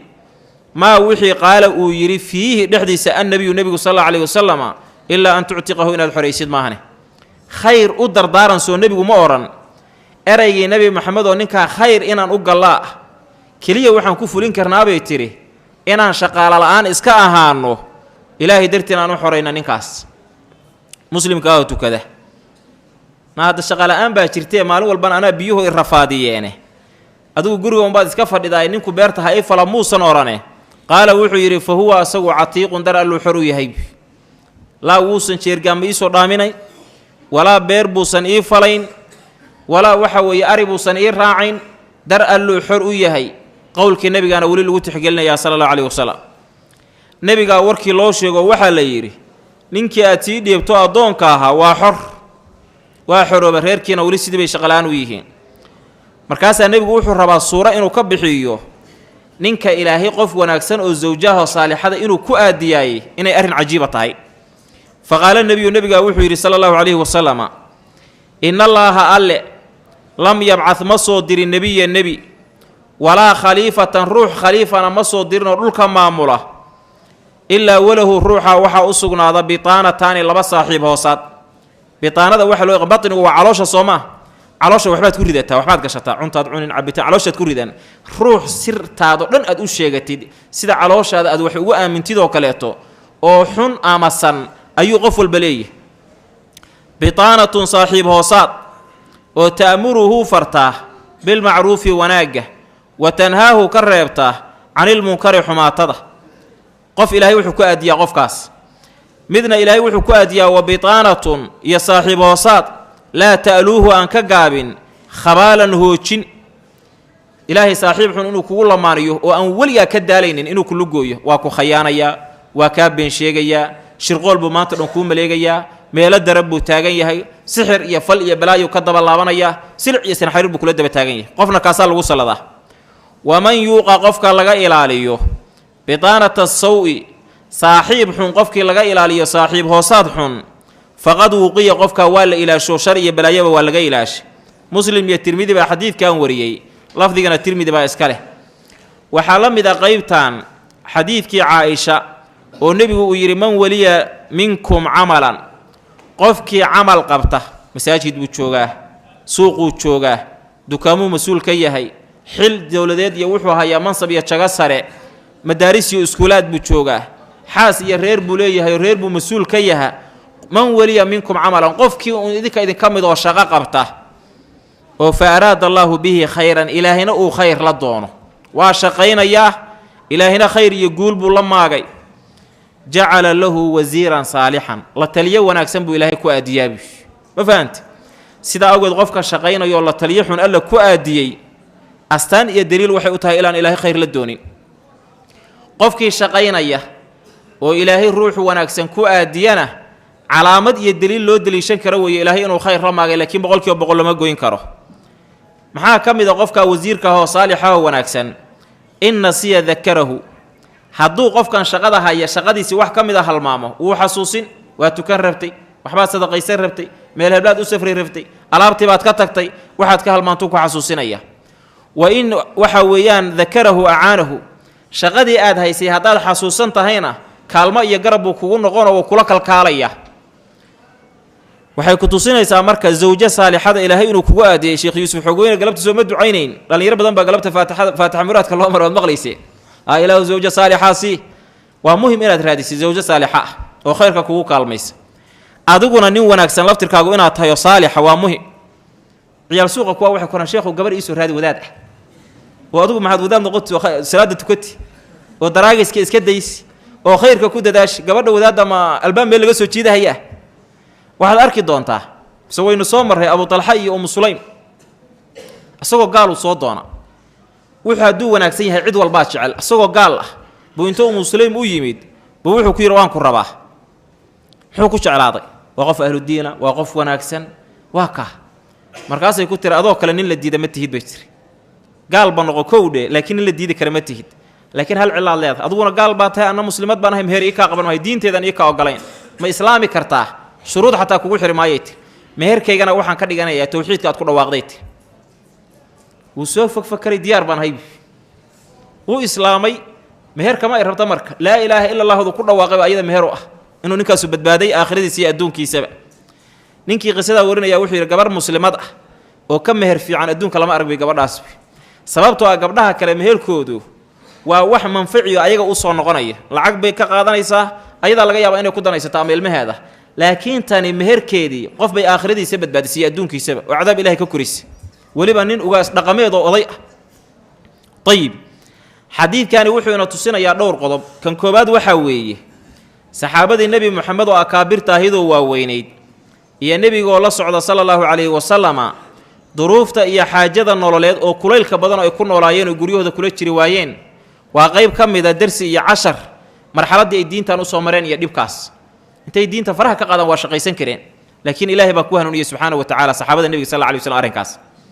nebiga mararna waxbuu heli jiray marna waxbuu waayi jiray waa maraaxishii uu wax waayi jiray mid ka mid a tani wuxuu xadiidku inoo faa'iidaynayaa dhibka ku haysta inaad qof la wadaagtid mar ay kuu bannaan tahay baa jira tanoo kalea ka mid ah cumar soo waa gaajaysnaha ma odhan nebiguna waa gaajaysnahay buy abuubakarna markii dambeeto waa gaajaysnahay buy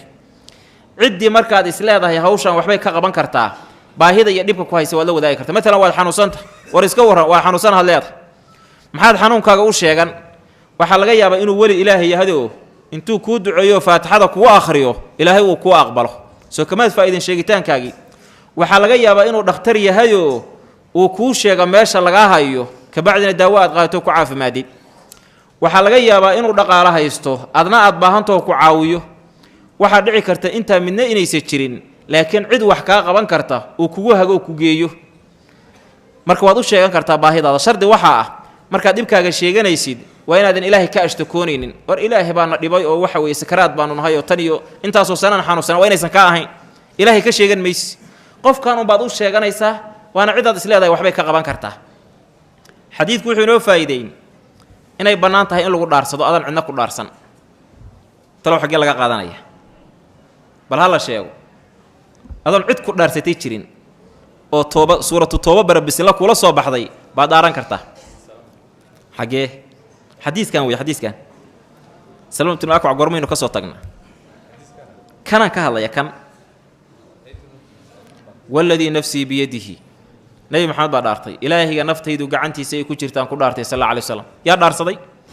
ma cid nebi maxamed tir kitaab qur-aan mar baa jirtay maya waxaad ku dhaaranaysay wax saxa hadday yihiin waad dhaaran kartaa adoon cidina ku dhaarsan wuxuu xadiidku inaa tusinayaa inoo faa'iidaynayaa saxaabigan abulhaytham inuu yahay nin wanaagsan waxaa wanaaggiisa ka sii horreeya ninka saaxiibkaa ah oo aan gurigiisa inaad timaadid dhibsanaynin inaad mararka qaarkood adoon wax ballana kuu qaban intaad ka soo duldhacda ohan kartay galabta balshaha laga kariyo gurigiisa inta timaadid nebi moxamed ninkan miyaa martiqaad u sameeyo wacday maya nebigu kalsooni uu ku qabo buu yidhi inakeen ana aqan meelaan wax ka helaynay waa la dhaqaajiye marka way bannaantaha marka intaad galabta maanta magaalada ku mashquushid xaafaddiina kaa fogaato saaxiibkaayoon wax dhiba u arkaynin gurigiisa inaad inta ka soo duldhacdo albaabka gargara war maxaa dhacay war gaaja ay haysay qada isiiya bal xaafaddiina waa iga fogtaaye shardi waa maxay waa hadduusan ku dhibsanaynin laakiin hadduu leeyahay ilaa maalin walba guriga markaan tago albaabka soo gargaraaca oo nin waswaas iyo buufis qaba uu yahay ha isku tegin gurigiisa xadiidku wuxuu kaloo ina tusinayaa saxaabigan fadliga uu leeyahay waxaa laga qaadan nebi moxamed baa wuxuu u arkay inuu istaahilo ehelna u yahay asagoon wax ballanay nebiga ka soo horrayn gurigiisa haddii la taga inaan lagu qadayno uu sharfayo intaa keliyaaba sharaf ugu filanba wuxuu xadiidku ina tusinayaa oon ka faa'iidaysanaynaa martidu markay kuu timaada in la soo dhoweeyo ee aan wejiga la cubin oo aan la odhan xaggaasa dadku u badan yahay sii carraaba laysma dhaafiyo martida marka horena luuqluuq haddaad degtid markii laguu yimaadana dadka aad isdhaafaysid waa bacawnimo iyo bakhaylnimo markuu nebigii arkay alaabtiibuu dhigtay waa soo orday waa farxay riwaayaadka xadiiska wuxuu yidhi weliga nin iga marti fiican ma arag nebi moxamed iyo abubakar iyo cumar baa maanta marti ah aad buu u farxa oo soo dhodhoweeyey oo nebiga isku dhadhajiyey sal alla alay wasalam waa lagu farxaa martida waana qayb ka mida iimaanka man kaana yu'minu billahi walyawmi alaakhiri falyukrim dayfahu bal nebigeennu wuxuu sheegay ninkaad ku soo hoytay hadduu kaa seexdo waad xoogi kartaa taad geed ku xirtid oo jeebaysid oo geelaysa caanaha ka maasho ka noolaatid birahaad meesha u saaraysaa xariggana waa ka furaysa waa ka dhaqaajinaysaa waa haddaad ka xoog badan tahay hadduu laakiin ku dilahayo buntuqyo aakayna meesha ugu jiro ha isku taabani xaq baad u leedahay haddaad meeshii ku dhimatay intuu kaa seexdana culummada qayb baa waxay leeyihin magtaadii boqolkaas asagaa laga rabaa sababtoo ah wixii nafta aad ku ceshan lahayd oo waajibka u ahaa kuu ahaa ood lahayd buu kuu diiday marka keenaa la leeyahy xadiidku wuxuu ina tusinayaa dumarka codkooda iyo sawdkooda inuusan cawro ahayn xaggee laga qaadanaya hadday cawro tahay miyaa nebigu dhegaysan lahaa sal alay wasalam saaxiibkaa meeye biyo macaan buu noo doonay soo isma maqal way la hadlaysaa nebigu wuu la hadlayaa codkeedu cawro iyo ceeb aan la dhegaysan karin hadduu yahay nebigu ma dhegaysan sal alla alay wasalam marka dumarku waa kula hadli karaan adna waad la hadli kartaa sidaad ragga ula hadli kartay ragguna kula hadli karaan keliya waxaa la qaymayn waxa aad ku wada hadlaysaan muxuu yahay wax fiican hadduu yahay waa khayr wax mubaax hadduu yahay waa isdhib ma leh wax khayra hadduu yahay waa ajar xumaato hadday tahayna dee ragba haddaad kala hadasho xumaatadu khayr darray noqon lahayd wuxuu xadiidku inoo faa'iidayoon ka qaadanaynaa qof dumarow ninkeedii maqan yahay gurigeeda rag ajanabiyu inay imaan karaan laakiin shardiga ku xihan waxaa weeye ninka gurigiisa aad imaanaysidna inuusan ku dhibsanaynin gabadhan gurigeeda aad timidna aysan khalwa jirin maalan nebiga yaa la socday rag baa la socda soo saas maa haddaan rag kula socon laakiin gabadha bulsho kale ay la joogto gabdho kale la joogaan iyo ilmo wax kala garanayana dhib ma leh laakiin gabarh keligeedu ajanabi ah iyo adoo ninkeeda aad saaxiib ahaan jirteen haddaad tidhahda kitaab baan hadda ka hor ku arka islaan ajanabiya in gurigeeda la tegi karo oo aad albaabka hoosta kaga xiratid oo tira gurigii saaxiibkay weeye lama ogola arrinka waa inay meesha cid kala joogto khalwa jirin taana xadiidku inoo faa'iideynaya wuxuu xadiidku ina tusinayaa inaad xoolo badan shaqaysatid reerkaagana nolol fiican iyo biyo macaan aad u dalabtid iyo zuhdiga iyo ilaahay inaad raalligelisay iska hor imaan maayaan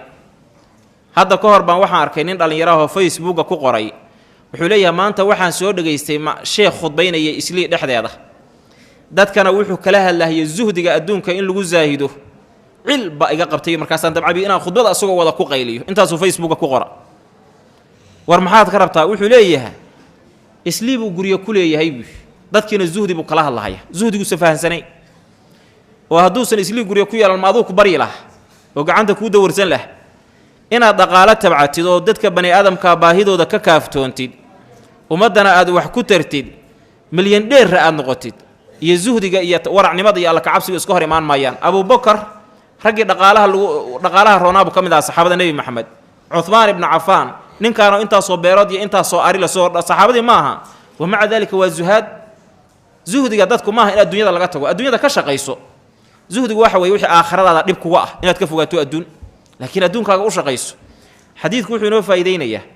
in la dhargaa inay bannaan tahay xaggee laga qaadana nebigii saxaabadiisa maysan dhargin axaadiis waxaa jirta sheegaysa inaysan dharagtu fiicnayn see la isu waafajin dharagta axaadiistu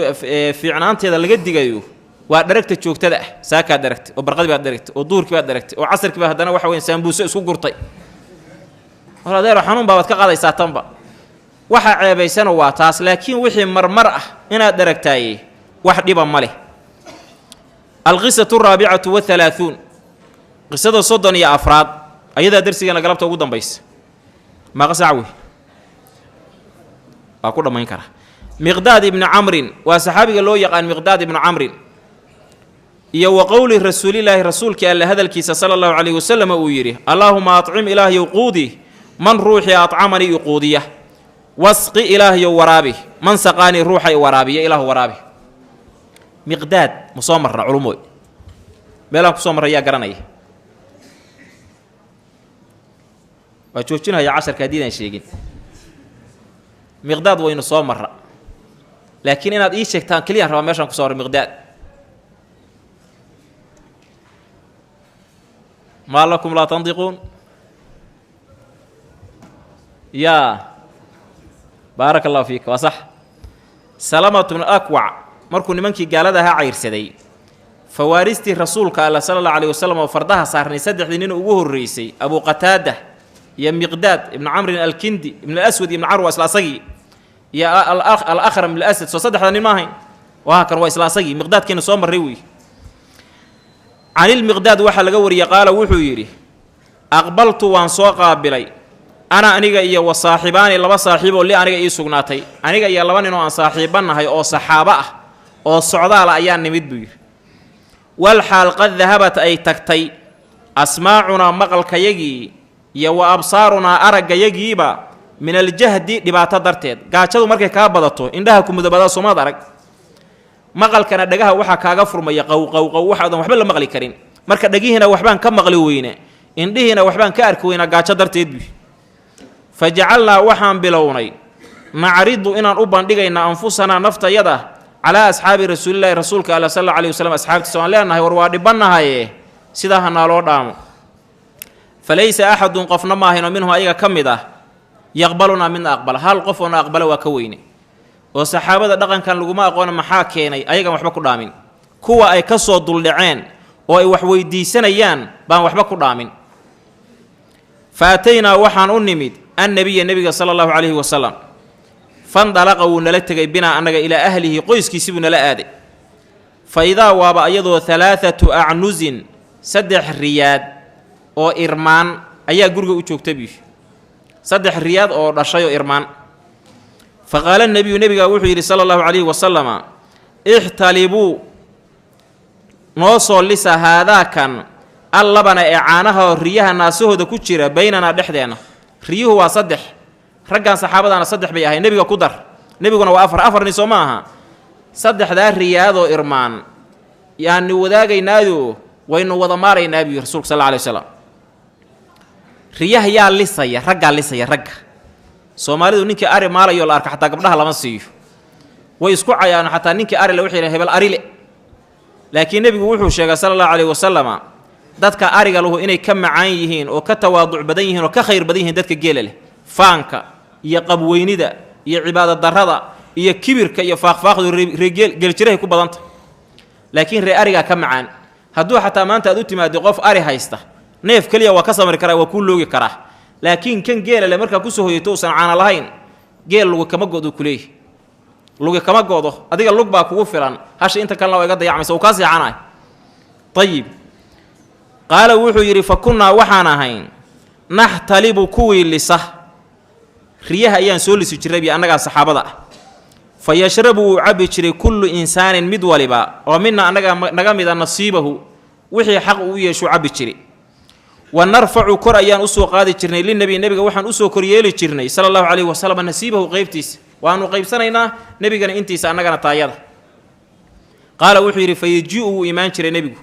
min alleyli hameenkii fa yusallimu wuxuu salaami jiray dadkoo seexday markuu yimaado tasliiman salaamid laa yuuqidu uusan ku toosinayn naa'iman mid hurda wa yusmicu uu maqshiinaya alyaqdaana kuwa soo jeeda waa aadaabta wanaagsan horta kow markaad guryaha soo gashid dadka salaam shib adoo ah sidii bahalka inaad guriga soo dhex fariisatay lama rabo waa inaad dadka salaantay fa yusallim waa midda labaad ee bulshada gurigan kugula dhaqan waxaa laga yaabaa kuwaa fiidkii seexday dad baa laga yaabaa albaabku markay gargaraacayaan inaad muddo askar feer buu ku garaacaya inta duubto jog ka siinaaya markaasaa laga yaaba ilmihii inay salalaan waa yeello xanuunsan oo laga yaabo inay macaan iyo sonkor iyo dhiigkar qabaan oo laga yaaba mar hadday hurdada ka soo toosaan mar kale inaysan ku noqon karin baa laga yaabaa markii inuu salaliyo nebigu dhaqankaa ma lahayn sal alla alayhi wasalam wuxuu salaamayaa salaankii soo jeedana uu maqashiinayo kii hurdayna uusan ku toosinaynin wala fahan waa in sidaa la sameeyo dadka hurdada aan laga salalin hadda waxaa soo kordhay tahajudka mikrafoonno inta la daaro dadka lagu dhibo waa dulmi arrinkaas mikrafoonnada waa in kor laga xiro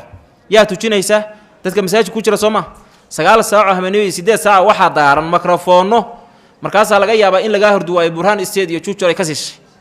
xaram weeye arrinkaas ma qata waana macaasi iyo dulmi ajarna ilaahay kaa siin maayo qur-aankaada akhriday iyo mikrafoonka noocaas dadka in la dhiban ma aha qaala wuxuu yidhi uma ya'ti wuu imaan jiray almasjida masaajidka fa yusalli wuu tukanaya ogow cishihii waa tukada haddana wuu soo danaysta reerkii wuu imaanaya wuu salaama haddana masaajidku gelaya uma ya'ti wuxuu u imaan jiray sharaabahu cabbitaankiisii oo aan u dhignay fa yashrabu markaasuu cabbi jiray nebigu sal alla alayhi wasalam fa ataanii waxaa ii yimid buu yidhi waxaa hadlaya miqdaad ashaydaanu shaydaan caadi ah baa ii yimid buu yidhi daata leylatin habeennada ka mid ah wal xaalqa sharibtu aan cabbay nasiibii intii aniga igu soo aaday anoo cabbay buu ii yimid faqaala wuxuu igu yidhi biyo sheeku ii qabtay sheekada shaydaanka dhegayso muxamedun muxamed nebigu ka hadlayaa ya'tii wuxuu u tegay oo u imaanayaa al ansaara ansaar buu u tegey fa yutxifuunahu itxaaf risaalada magaceeda muxuu ahaa itxaafu saada soo maahayn itxaaf maxaan kusoo macnayna hadiyad ama siin soo maahayn fa yutxifuunahu markaasay marti qaadayaanoo wax siinayaan wa yusiibu wuu cunayaa cindahum agtoodu wax ka helayaa maa bihi asaga kuma sugnaa xaajatun wax baahiya uma qabo ilaa haadihi tan aljurcati ee kabada ah kabadan yartaho galaaska ku jirto aad u dhigteen waxba ku ufali maayo bicaawo ree ansaareed buu u tegey ayagu waxa weeyaan ka noolaaday wax siiyey markuu shaydaankii intaa iga dhaadhiciyey fa ataytu waan u imid biahaa caanihii nebiga fa sharibtuha waan cabaybi caanihii nebiga ayaan cabaybi qorshihii horeoo nebigu uu ka tegayna wuxuu ahaa caanahan dhexdeenna inoo qaybiya caano ka wada dhexeeye ahayn soo ma ahayn afkaan u dhigtaybi falammaa goortii an waqaltu aan geliyey caanihii fii batni calooshayda oo wa calimtu aan ogaaday annahu caanahan laysa ilayhaa xaggeeda inuusan ku sugnayn sabiilun sina markaan ogaaday caloosha inay galeen aanan kana soo saari karinbi caano calooshii gala miyaad qof u soo saari kartaa markaan taa ogaaday qaala wuxuu yidhi nadamanii waxaa nadaamo iyo shallayto igu furay ashaydaan haddana mar labaad bu ii yimidbi markuu ogaaday caanihii inaan cabbay caloosha gashaday aanan ka soo saari karin aanan ka dabategi karin buu haddana ii yimidbi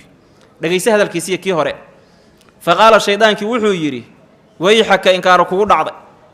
war hooge maa maxay baa sanacta samaysa asharibta miyaad cabtay sharaaba muxamedin nebi moxamed sharaabkiisii sal allahu alayhi wasalam eqoalla kugu ridbi yaa awal yidhi cab isagaa yidhi cab fa yejii'u markaasuu imaan muxamed falaa yajiduhu heli maayo cabbitaankiisii fa yadcuu markaasuu ku habaarayaa aweyti kugu ridin calayka dushaada fatahlika markaasaad halaagsan fatadhaba markaasaa waxaa tegi doona dunyaaka adduunyadaada iyo aakhira wa aakhirataka aakhiradaadaba adduun iyo aakhiraba markaasaad u khasaari alla maxaa ku haysta waxaad dareemaysaa shaydaan ninka la yidhahdo inuusan guul kula rabin waxa uu ku amrayo ujeeddo iyo dan buu ka leeyahay dar ilaahi ma aha dadka qayb waxaad arkaysa aad ugu rafaadsan markay salaada galaan maantao dhan wuxuu ku jirayaa usalli war waa maxay salaadan xoojinayaabuu ku leeyahy dadkiina wuu dhibayaa asagana salaaddii baa ka khaldan masaajidkan fayi bidhii soomaad aragto alif ku yaal agtiisa baan maalin ku tukada duhurkii nin odayaa igula tukaday safka iga horreeya weliba ku tukaday ninkaa dhibka haysta aad baan uga nax horta intii 4 ragcadood duhurka lagu jiray saasuu ku hayaa waa lulmanaya allaahu akbarta markuu akhrinayo allaahu akbar ayaduu ku rafaadsanaa markuu ayadii xirtay bacda tacbin wa shidda buu haddana wuxuu ku rafaaday faatixadii bismillaah wuu xuurtoonaya sidii buu salaaddii ku dhammaystay dadkao dhanna wuu dhiba salaaddii markii laga baxay nin saaxiibkayo cali xaydar la yidhaahdo baan waxaan ku yidhi calow ninkaani ma soomaali ba mise waa dadkan kaloo muslimiinta koostiga markaasuu inuusan soomaali ahayn baan u malayn waxaan ku idhi waa sunnaysane hadduu soomaali yahayna anaa la hadlahay hadduu qolyahan kale yahayna luqada waa laiga fiican yaho ma aqaane adigu la hadal waa yahay sunnaan u istaaga saaxiibka intuu istaagoo ninkii hore ka galay buu salaamay inuu la hadlo damca waaba iska tuurayba shib ninkii halkaasu iska fadhiista salaaddii markuu ka baxay anigu aan sunnadii dhammaystay yaa waxaan arkay inuu sii baxayo waa ka dabateg halkaasuu soo aaday xagga tu alifka asagoo laamiga goonayaan ka dabayn waan la hadlo waan salaamay salaamtiibu iga qaaday fiicantaan ku idhi hahbi waan gartay inuu soomaali yahay inaan kula hadlaan rabaa baan ku idhi markaasuu yidhi waqti kuma hayo waxaan ku yidhi salaadda wax yaroo khaldan baan rabaayo oo kula tukadaya aan dareemaya inaan kaa soxo waqti ma heli kara buu yidhi anaa ku raacayo meesha u socoti kuu raacayaan ku idhi oo intaan kula sii socdo kuu sheegahaya markaasuu wuxuu yidhi horaa la iga samray biyo laygu sheegay biyo tii hore tana iga walwal badnaatay sababtu waxaa weeye shayddaankaa wuxuu ku qanciyey waxba lagama qaban kara hawshaan wax laga qaban kara ma leh adduunyadana waxaa daran inuu meel kugu xirtee moogtah inaad dadka masaajidka dhexdiisa ku dhibtay waxaaba ka sii daranba inaad qanaaca uu shayddaanku ku gaarsiiyo waa u dhammaata hawsha waxba lagama qaban karo ninkaa waxaan la yaabay markuu salaaddii ka baxay buu nafisay intii kale wuu dhibanaa uu neeftuurahayay markuu salaaddii ka baxay caadi shanqar male qaylo male wax kale male war maxaa salaadda kugu dhibay waa shaydaan dad waxaad arkaysaa dhiban allaahu akbar kuwa wuxuu istaagay ataxiyaadka atta oo maanta dhan ku haynaya waluusan guul kula rabin nin baad arkaysaa 3 ragcadood baa dhaafaysa intuu taagan yahay oo Allahu akbar iyo ataadaas ku hayo kulli inaad u joojisid ma qaar baa maanta dhow musqulaha ku rafaadsan ha u joojini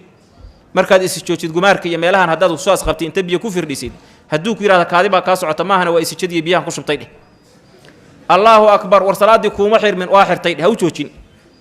bismillaahir rahmaanir rahiim alxamdulillah war faatixada ka khaldan waa saxan tahay dheh dan ha ka geli marna liibaan kula marba caanihi cab waa cabay wala gab waa ku dhamatay طيب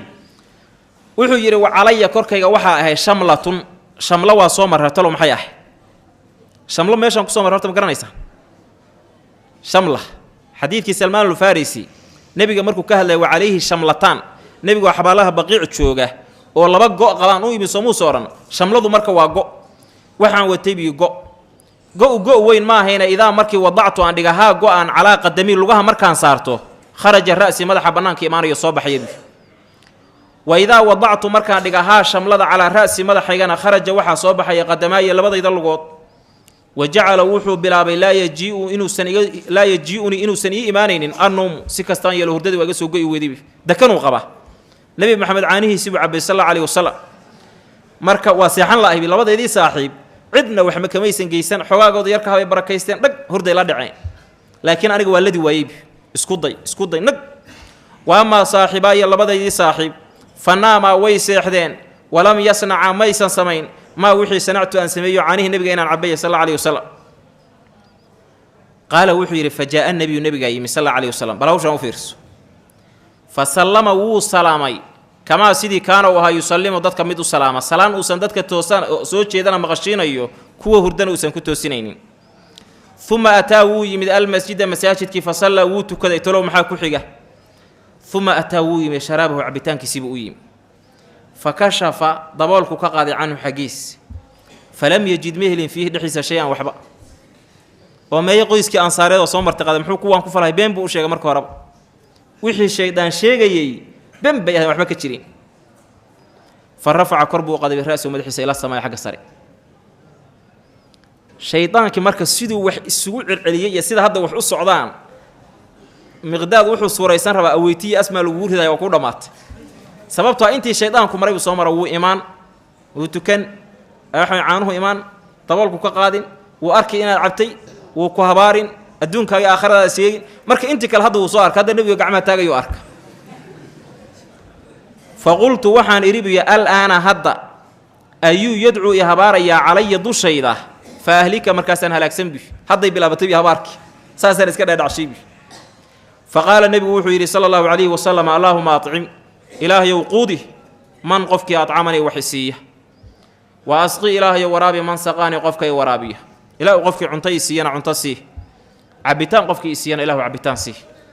سكافي كلا ديرمها وحو كوفا كريه وحا نبي صلى الله عليه وسلم تلغات وكاس نينك عاوي تدورتي دي عبي دونتي ربدا لغود في مصورا قب بوها نبي طيب قال وحيري فعمدت وحن أقصدي ومقداد إلى الشملة قائقي فشددتها وأن اسكو أتكيبي علي دوشيدا قائقي بان أتكيستا وأخذت وحن قاطيبي الشفرة مدي فانطلقت وأن تجيب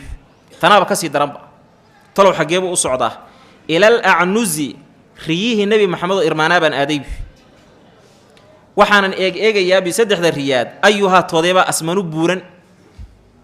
إنو بريور رواي قالوا فرما أضاله مركو ولد عاليه النبي عبتيه حاد ريه سكربتها يوم الدين ورد حمريسا وحان رباب يري فأذبحها إن أسو قورعها ردا بورا لرسول الله رسولك الله صلى الله عليه وسلم أرجب أنو يدي أنو مدي وط فإذا هي وابا أيضا ردي بورنيد حافلة دررسان عند الناس عن كبوحان وإذا هن وابا أيضا كل وضع حتى لبدي كلا حفل ناسه دي عندو دو يبوحدو كلهن ضمانتود سدح دي رياض عاول لما علي صدح دي waxaan uu daayo naasax aan uga buuxaan oo dararsan bi فعمدت waxaan u qasday bi yiri ila ina'in wal oo li ali muhammad nabi muhammad ehelkiisa u sugnaaday sallallahu alayhi wasallam aanu cabi reer nabi muhammad baalaha midida uu reer nabi muhammad baale ariga uu rabay inuu gowraco reer nabi muhammad baale hadda weelka uu raadinayo caanaha rabo inuu kulisana reer nabi muhammad baale asoo marti socdaal u aha ما كانوا ميسن هين بويري يطمعون الرجا كوي كقبا أن يحتلبوا إني وحكل استان فيه دحديس weel waa hore oo xooluhu dararsanaayeen lagu maali jiro meel la iska dhigay oo hadda islaam waxba raja laga leeyahay baan soo qaaday qaala wixii fa xalabtu waan lisay fiihi weelka dhexdiisii xataa calat ilaa weelkii ee ka sarmartay hu asaga raqwatun xoorta iyo xumbada laana waarta naaska dararsan marka lagu lisa shayga shab say ugu hayaan waa abrinaya samad arag weelkiiba waxaa ka sarmaray weelweynaha xumba iyo xoor faji'tu waan u imid bi ilaa rasuulillahi rasuulka alla sallallahu alayhi wasallam faqaala nabigu wuxuu yidhi asharibtu ma cabteen sharaabakum cabitaankiinna martiyey alleylata caawa ma cuntayseeno caawa cabitaankiinna ma cunteen kiisiba nebigu kama walwalsanaba dhibka ninkaan haystana warba kama hayaba nebigu sallallahu alayhi wasallam laakiin ninkaanu asaga gooni iso marka nebigu wuxuu yidhi idinku cabitaankiinna ma cabteen qaala wuxuu yidhi qultu waxaan yidhi yaa rasuulallahi rasuulka allow ishrab balkii hore iska dhaafo horta kaan cabbuyi fa shariba nebigu waa cabbay uma naawalanii haddana anuu ii dhiibo wixii soo haray wuxuu yidhi hoo cab faqultu waxaan yidhi yaa rasuulallahi rasuulka allow ishrab cabo ku noqo fa shariba wuu cabbay uma naawalanii waa ii dhiiba falamaa goortii caraftu aan ogaaday anna nebiya nebiga sala allahu calayhi wasalama qaad rawiya inuu cokonaadoo dhergay oo wa asabtu aniguna aan helay dacwatahu baryadiisi baryada nebigu muxuu ahaa ilaahu qofkii caawa cabitaan isiiya cabitaan sii soo maahayn ducadiisi waan helay meeshii dooni ha laga keena nebigu muusan odhan arigayga ha laga soo lisa ama meel kale anigu ducada waa helay daxigtu waan qoslay wuxuu sameeyuu ogi xataa alqaytu ilaa aan ku dhacay ila alardi dhulka jeegaan goostay fiqsaan waayay qaala wuxuu yidhi faqaala nebiyu nebigaa wuxuu yidhi sala allahu calayhi wasalama ixdaa saw'aatika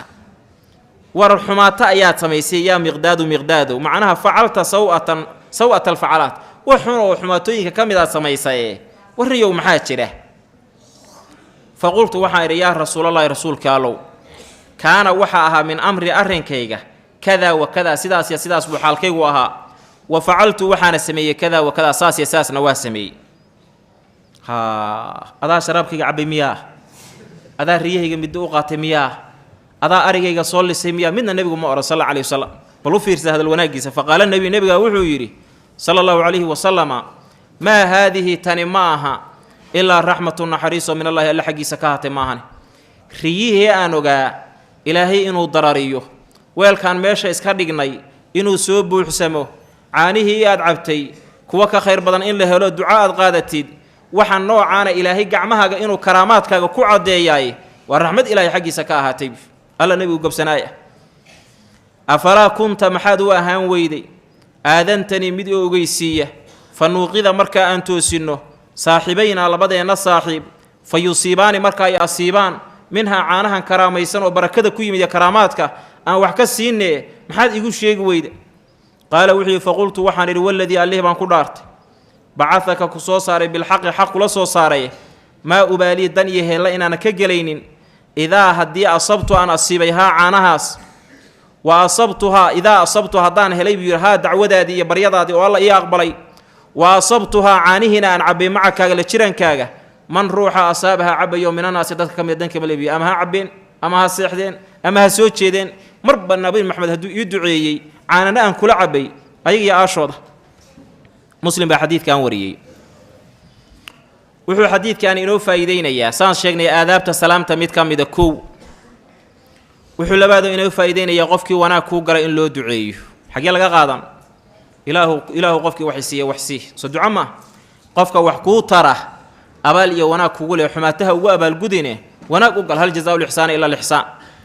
wuxuu xadiidku inoo faa'iideeyey qofka khaadimkaaga oo kuu shaqaynaya in qalbigiisa la ilaaliyo wuxuu xadiidku inoo faa'iideynayaa dulqaadkii nebi moxamed sala allahu calayhi wasalam akhlaaqdiisii wanaagsanayd oo ilaahay uu ka raali noqday iyo ka ilaabidda uu ka ilaabi jiray wax badan oo xuquuq asagu uu leeyahay oo dad ay qaadanayaan markuu arko uusan dan weyn ka geli jirin caanihiisi baa la cabbay waryaha qaatay caanahayga ma leh waa loo warramayaa waxaa leeyahay riyahaygii irmaanaayoo reeruhu kugu dhaqnaayeen baan middo u qaatay ku celi ma riyahaygaad middo u qaata ma leh wax badan oo xuquuqdiisa ka mid ah iyo xuquuqdiisaba nebigu dan kama geli jirin sal alla alayhi wasalama waxay ka mid tahay marka gobonimadii nebigeenna sala allahu calayhi wasalam bay ka mid tahay karaamaad inuu lahaa saxaabigaanu oo saxaabi asxaabul karaamaada uu ahaa oo weliyo ilaahay ahaana xadiidku uu inoo faa'iideyn meesha halista ilaahay ka badbaadiyey wuxuu xadiidku ina tusinayaa shaydaan mar walba shirqool buu kula rabaayo ka digtoono wallahu aclam sala allahu calaa nabiyina maxamedin waaalih